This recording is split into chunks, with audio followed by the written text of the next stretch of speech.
Welcome to VLGA Connect. My name is Catherine Arndt and I'm the Chief of the VLGA Connect studio. I hope you enjoy today's Connect episode brought to you by the VLGA, the national broadcaster on all things local government.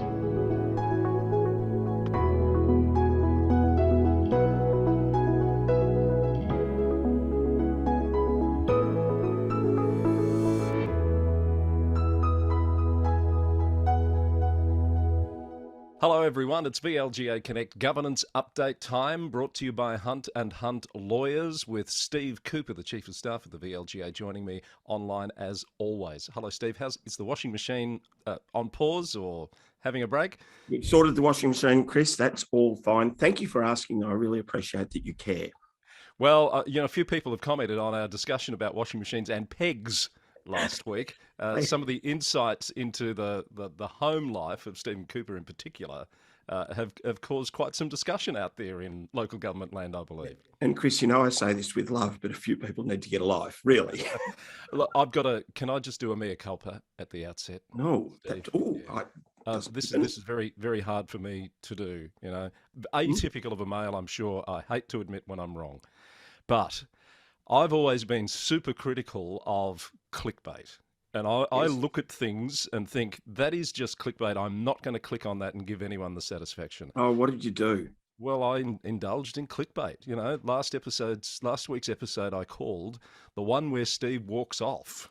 And then I think you described it as some confected drama or something to that. I think I tried to use purported, Chris, because you did like that word. Yes, you did use the word purported.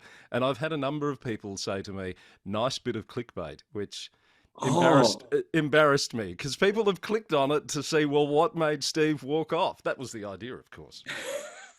And so I am sorry. Those things, they realise that they've just had whatever amount of time they say, I'm just completely wasted, Chris. Well, I hope it wasn't completely wasted. I hope we then sort of drew them into some very useful and important discussions, and I'm sure that was the case. I'd like to hope so, yes. So I do apologise, and I cannot promise I won't do it again. Well, you're in a bit of a habit now. Well, I hate to tell you, it's probably our most watched episode to date. Oh, dear. Yeah. Anyway. So there you go. What's been happening this week? Well, I was going to ask you that question because I know there's been a bit happening for you in particular at the VLGA, Steve. Well, Chris, I was worried you were going to ask me that. And the fact is I can't tell you except to say, well, the VLGA board and the staff group had a strategic planning meeting yesterday, which was, I would file it under very exciting. I would also file it under confidential for the moment, so I can't tell you what happened. Exciting and confidential, and we can't draw any more than that out of you at this point. No, because we know with elements of confidentiality in local government, for example, that there is a public interest in that confidentiality. And so we're still doing some work at our end about what some of the finessing of the strategic plan, as Tom Hafey would have said to Kevin Sheedy. All in good time, Chris. Can I ask the question that's on and you may not answer this, but it'll be on the lips of every viewer of the governance update. Does that strategic plan and direction include a future for the governance update, Steve? Can I be so bold as to ask that question? There is no certainty in life, Chris. All right. We might need a groundswell of support to ensure that. I think an edit of my resume is on the list of tasks to do today, just in case. No, only joshing. I'm sure all will be revealed in the fullness of time, and I look forward to hearing more about that bit of exciting news for the VLGA that sounds like it's coming. It is. And thanks, Chris. I love in the fullness of time nearly as much as purported. Let's move on. Okay. So you've had that discussion. We've had lots of stuff in the news really to exercise our minds this week. I noticed the comments that Catherine, as the CEO of VLGA, made a few weeks ago around political discourse versus appropriate behaviour, continuing to get some coverage in the press around the state. Do you think that's managed to activate a discussion about that issue in the sector at the moment? Well, I mean, the amount of, as you say, the response to Catherine's media release on behalf of the VLGA has been quite extraordinary. the regular conversations going on at councils, I can't imagine that people are not at least having internal conversations around culture. I would hope so. Chris, I was just wondering if we could do something about that. What could we do? I'm We happy could to embark on- help do something. We could embark on a little project and maybe get. It strikes me sometimes that one of the issues around culture, and Catherine's touched on this, is that conduct that is seen as political and is okay because it's just politics. You should have accepted that. At times also is corrosive in terms of the culture of organisations. It's not necessarily corrupt conduct or misconduct, but sort of political behaviour. And I was wondering if we could perhaps create a little list, a top 7 or a top 10 maybe. Another one of your famous top 10s. That would be good. So what you're talking about is types of behaviour that might on the surface seem not unreasonable, but they sort of fly under the radar or push those boundaries of what's appropriate in terms of political discourse. Is that Exactly, just politics, that when Councillor A does X, well, of course, Councillor A did that because that was just the politics of the issue, to respond to rival councillors or to get traction for a particular issue, to garner a bit of publicity. So what I was wondering, Chris, is that if viewers and listeners, please do not publicly publish your submissions, but if they could perhaps message you or I via social media or our emails, which are pretty well known, or even vlga@vlga.org.au with their example. And as I said, we're not talking about misconduct. We're not talking about corrupt conduct. We're just talking about the politics, and we'll de-identify it and turn it into a top 10, because I don't think we want to be giving this sort of stuff a public airing and have people, raising issues that then create, World War III at their council. No, I think that's good thinking. So privately reach out to us, direct message on LinkedIn or Twitter. I think most of the councillors and CEOs, for that matter, that listen to the program are connected with us on the socials. So that sort of stuff that just tests the boundaries, it annoys people, but it's not necessarily wrong on the face of it. That's what you're talking about. No, it's that sort of, is that a conduct breach? Oh, no, it's not really, but I'd like it to be. Yes. Okay. All right, let's see what we get from that. Let us know privately, as Steve says, and we'll put together a list of those sorts of behaviours that perhaps need a bit of a spotlight on them. Okay. What we come up with. What else, Chris? Steve, what do you make of the former Prime Minister shenanigans this week in terms of trust and transparency and openness and all of those issues? Oh, Chris, where does one start?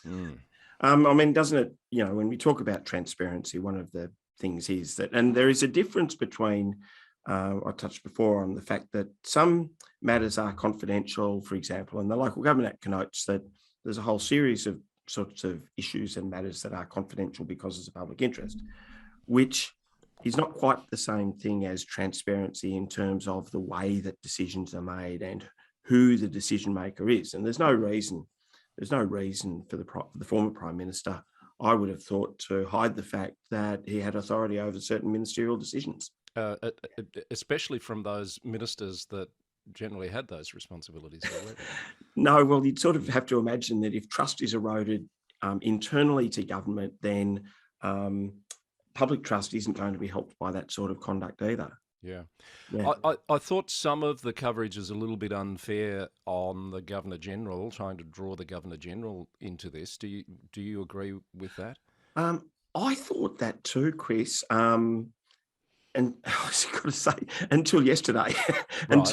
until the Governor-General did a media release saying that he had no way of knowing, because I thought the Governor-General was on pretty solid ground when a lot of pretty eminent legal academics were saying, no, the Governor-General shouldn't interfere. But when the Governor-General said, well, I had no way of knowing, therefore I didn't do anything, that raised a whole lot of other questions. And it sort of said to me, if you're going to do media, you want to be sort of thinking about what the consequences are, because, in public life, it's a pretty big call to say, I didn't know, because the obvious question is, did you look?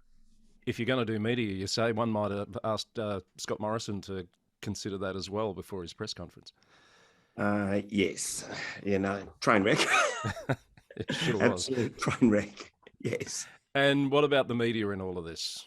Those two journalists, I think they are, who wrote the book, you reckon they knew what they were sitting on for obviously some period of time before the book came out? You'd have to imagine that they did. And if they didn't, what were they thinking? Yeah. I thought the comment of the week in regard to the media was someone that said, well, what would have happened if Woodward and Bernstein had have sat on the information that they had in advance of a book, rather than do what the Washington Post rather courageously did back in the 1970s. And for me, another comment of the week, I noticed a friend of the program, Ruth McGowan, made the point, particularly I think to the media, just hang on, you don't need to bring in Mrs. Morrison and the kids into this. They're not part of it, not appropriate. Just have a good hard look at yourselves, basically, I think she was saying.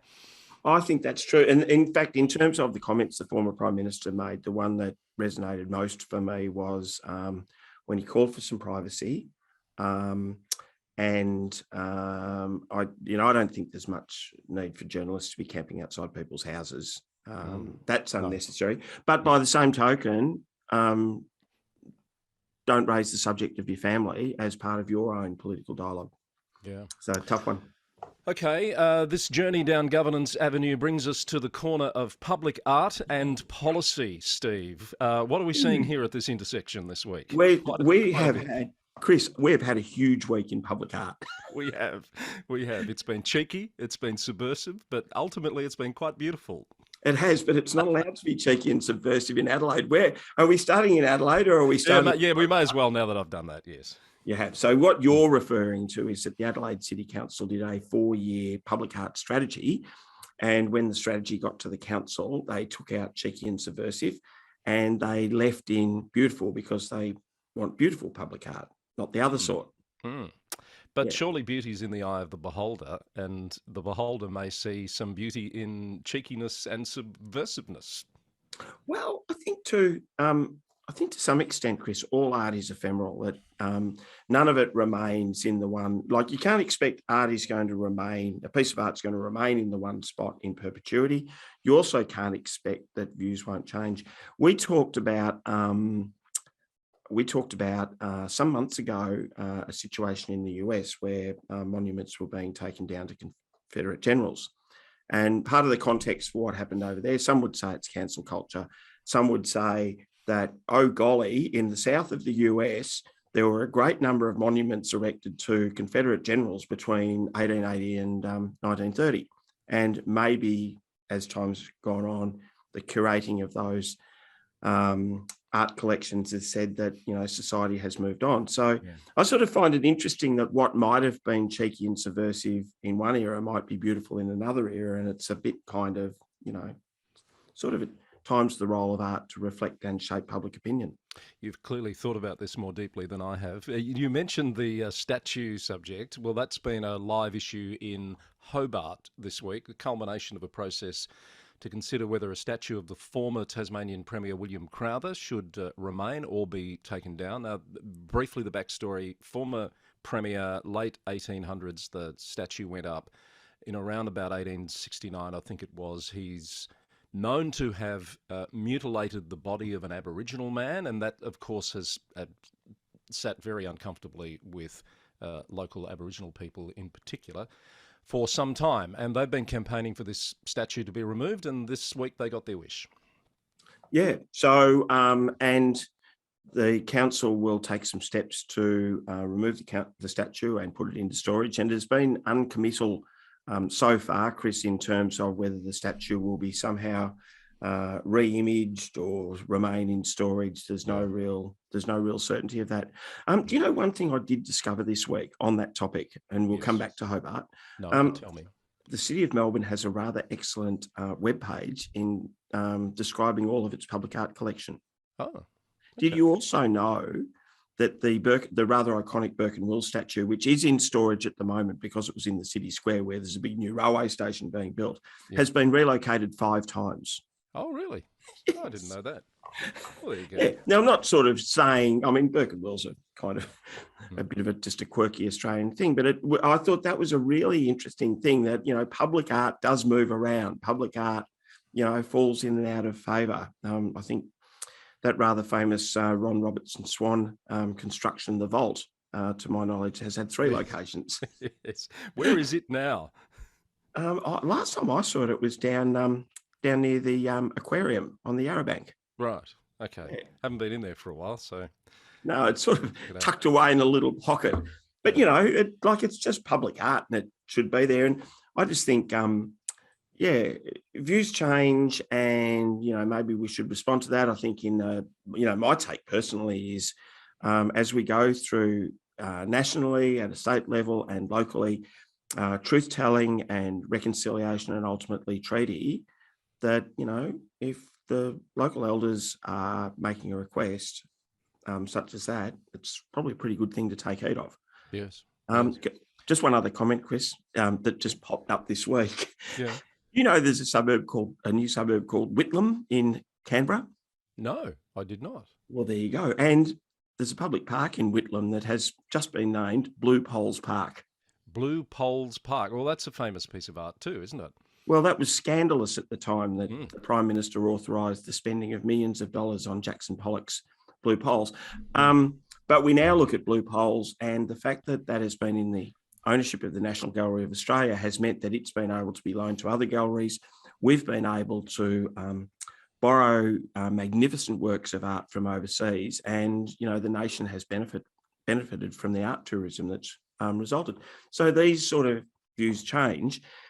Compare and contrast with, at the time, it was just a random shambolic piece that was done by a drug-addled bloke who rode over it with a motorbike, apparently. Right. Okay. All right. So now we have, flash forward to 2022, we have Blue Poles Park in the suburb of Whitlam. We do. Who would have ever predicted that? I know. Chris, just to wrap that up, can I also give props to Greater Western Water, who actually also tagged Wyndham City Council and Melbourne Water into the post, so maybe they were involved too. There is a new water tower that's been erected in Tarneet with the installation of a lighting art exhibit. It sort of looks like raindrops kind of running down the side of the water tower. Absolutely gorgeous. And there is a bunch of evidence that really supports the role of public art in community connectedness, like people feeling they belong in a community and having pride in their local community. So, you know, I think we should take our art subject really seriously and, you know, cherish the public art that we have, even though it may change from time to time. Fabulous. I didn't know about that. I'll have to have a look out for it. I wonder if you can see it from the train, the V-Line train, as you're heading into the city. I'll take my binoculars and I don't know, but let's put a tag on the put a link on the show notes, Chris. Yes. Okay. All right. Let's get to some council-related news. A conduct matter came to a conclusion at Frankston this week. Those who might be interested, you can read the conduct panel report in the papers that went to the Frankston Council meeting this week. The short of this is that there were a number of allegations about inappropriate behaviour or seeking a serious misconduct finding, actually, from one councillor against the mayor of the time, all of which were dismissed. And the council has agreed to pick up some of the legal costs incurred by the respondent in this matter. Who was the mayor?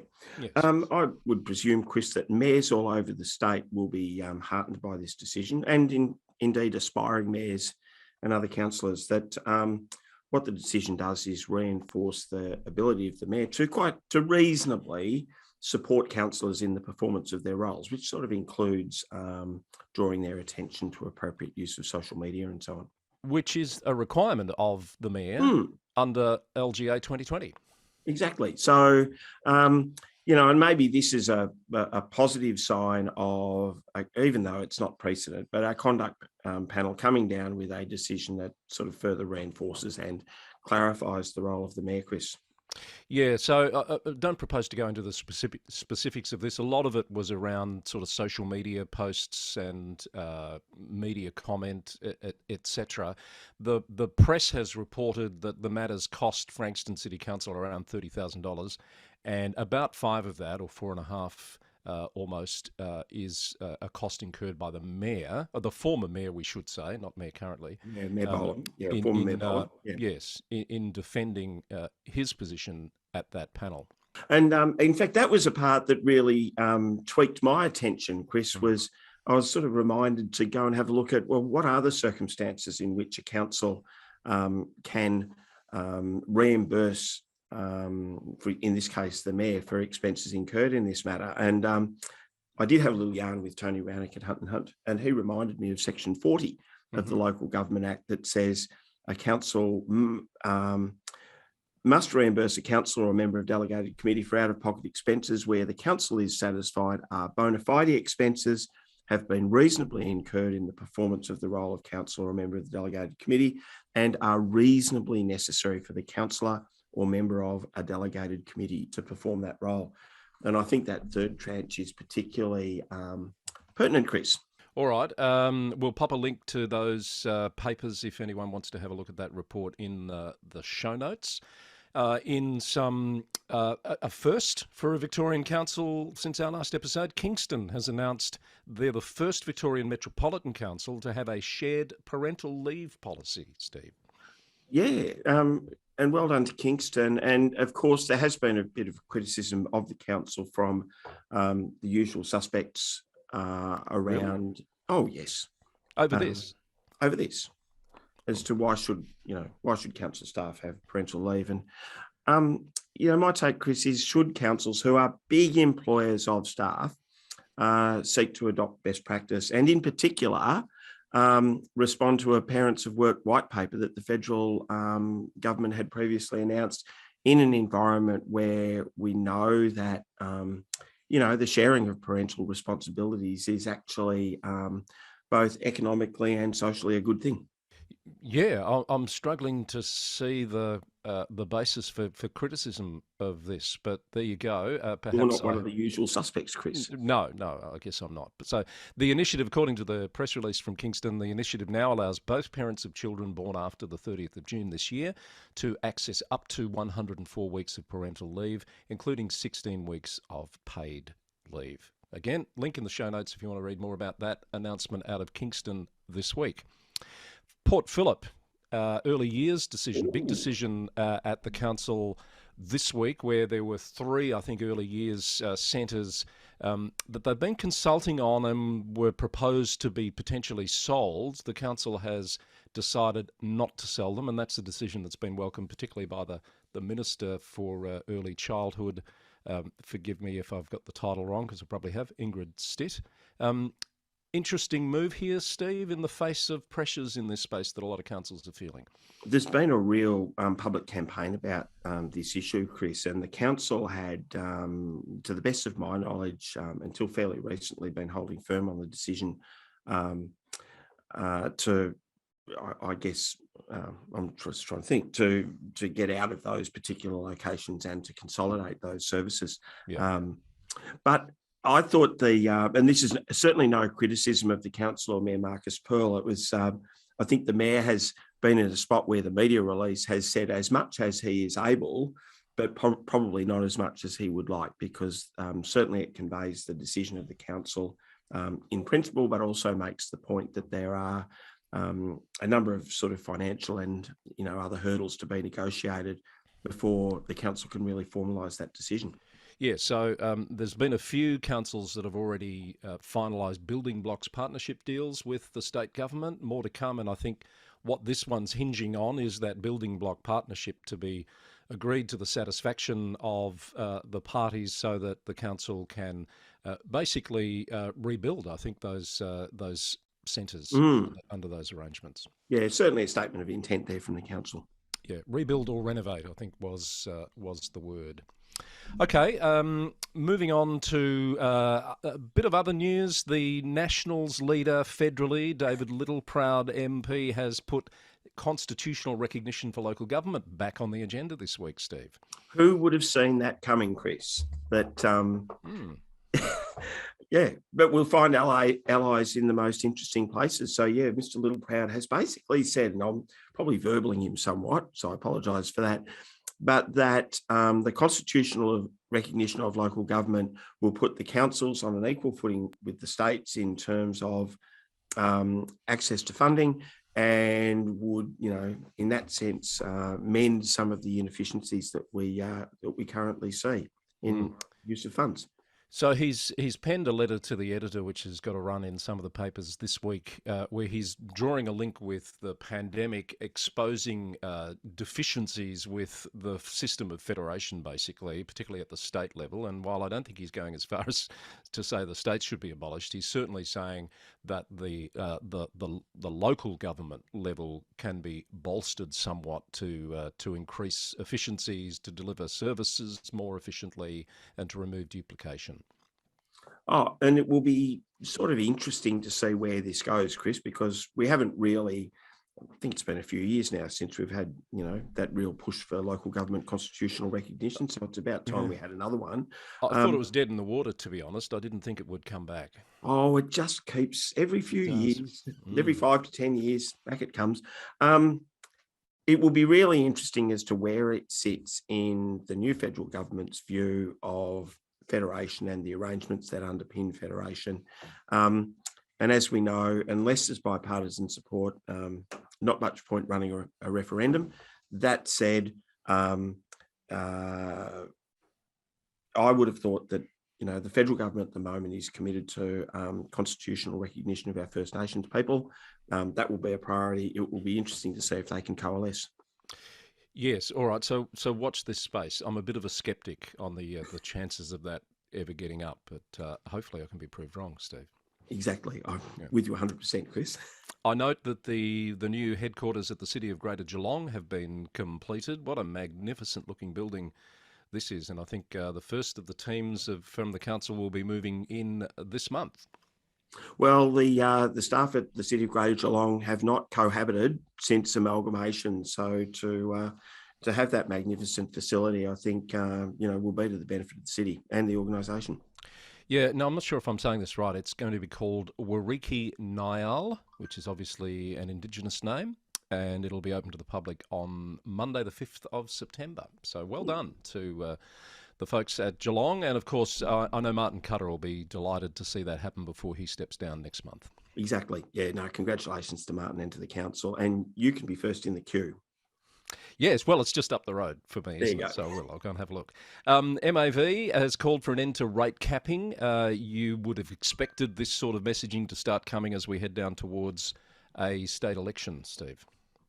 Yeah, and I mean, I don't think the fact that councils are under incredible financial pressure comes as a surprise to anyone. So, I think props to the MAV for making that call. I was interested by the response of one of the usual suspects, Ratepayers Victoria, Chris, when I looked at their website this morning. Yeah, what did they say? They said that they agree that rate capping should be removed because... What? Sorry, sorry. You've made a mistake, clearly. Can we start again? No, I had to go back and read as well.